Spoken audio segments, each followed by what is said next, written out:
Someone crosses a line, and before you even process their words, your body reacts. Your chest tightens, your pulse races, and your ego instantly scrambles for a sharp comeback to restore your sense of control. Yielding to that impulse is where most people expose themselves. A reflexive, emotional reaction signals that your internal state can be easily manipulated by an external trigger. 2,000 years ago, the Roman Emperor Marcus Aurelius identified that true strength lies entirely within. He wrote that you have power over your mind, not outside events. Disrespect is a test of that control. By the end of this video, you will have a specific 5-step behavioral protocol. You'll learn how to take a moment of deliberate disrespect and convert it into quiet authority. To make this practical, bring to mind one specific person in your life, someone who consistently tests your patience or crosses your boundaries. Keep them in mind as we apply Step 1. Step 1. Initiate the pause. When the insult lands, your instructions are simple. Freeze. Create immediate physical and temporal distance before responding. Because your biology reacts before your logic does, your first instinct is rarely the right one. Silence is the tool that gives your brain time to catch up and regain authority over your actions. Think of your mind as a secure structure. Every impulsive reaction throws the gate wide open to anyone who knows exactly how to provoke you.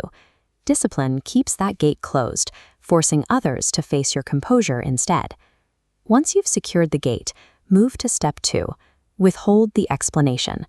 Resist the urge to clarify yourself, justify your actions, or prove your worth to the person who insulted you. The Stoic philosopher Seneca warned against seeking this kind of external approval. A person who knows their worth does not feel the need to endlessly defend it to others. This split-screen comparison shows the difference in communication styles. Pouring out paragraphs of desperate clarification looks weak. Delivering a single, grounded sentence projects certainty. Offering long justifications to someone committed to misunderstanding you is a negotiation of your identity. It lowers your value in real time. Step 3 is to address the boundary. You pause and withhold explanation, but you do not abandon your standards. You pick the precise moment, tone, and words to address the issue directly, firmly. Stoicism is often confused with total avoidance. Retreating from every conflict because you fear the friction allows others to set your standards for you. This gauge illustrates what happens to unaddressed disrespect. It accumulates.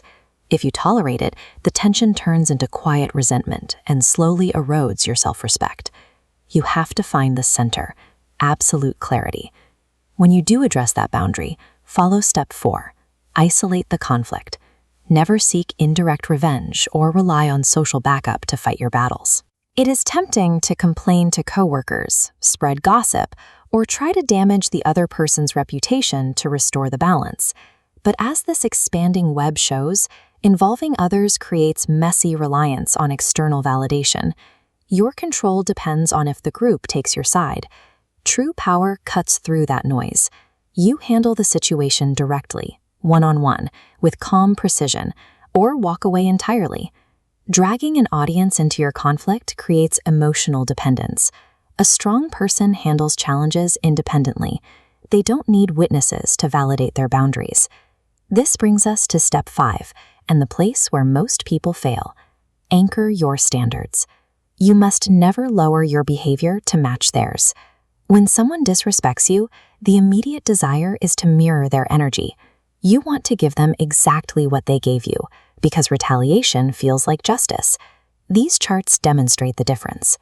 The reactive person's behavior fluctuates wildly, dropping every time someone else acts out. The disciplined mind holds a steady baseline, completely unaffected by external chaos. When you mirror someone else's toxicity, you stop acting from your own values. You are allowing their poor behavior to dictate your actions. You might win that specific interaction, but it is the ultimate defeat. You surrender your character, and without that alignment to yourself, the external victory is worthless. As this checklist shows, by initiating the pause, withholding explanation, addressing the boundary calmly, isolating the conflict, and anchoring your standards, you have successfully protected your peace. Disrespect provides valuable, unfiltered data. It reveals exactly how a person behaves when they believe there are no consequences, showing you exactly who to trust and who to distance yourself from. Think back to a past conflict.